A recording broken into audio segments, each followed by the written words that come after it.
Hello guys, welcome back to my channel. तर नवीन दिवसाची नवीन सुरुवात. गावाकडून आल्यापासून ना काहीतरी त्रास सुरूच आहे श्रेयसला आणि मला. कारण श्रेयसला एक कफ सर्दी झाली आहे 2-3 दिवसापासून, कमी काही होत नाही आहे. सतत औषध गोळ्या देणं चालूच आहे, वाफ देणं चालूच आहे. आणि मला ना चेहऱ्यावरती सूज झाली आहे, तुम्हाला कदाचित जाणवत असेल. पूर्ण हा जो चेहरा आहे ना सुजलेला आहे.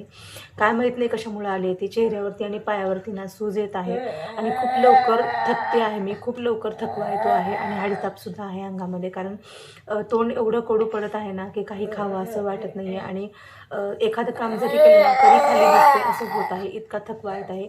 जेव्हा शरीर चांगलं असतं ना तेव्हा मी कधीच शरीराकडे लक्ष देत नाही, आणि जेव्हा माझा त्रास होतो ना तेव्हा मग सतत त्या त्रासाकडे लक्ष जातं. कामं तर खूप पेंडिंग आहेत, आल्यापासून काही काम झालेलं नाही आहे. पण आता काहीच करायला होत नाही आहे. त्यातून श्रेयसचा त्रास जो आहे तो जास्त आहे. त्याला रात्रभर तो झोपलेला नाही आहे आणि सतत त्याचं कफ आणि वॉक करणं चालूच आहे.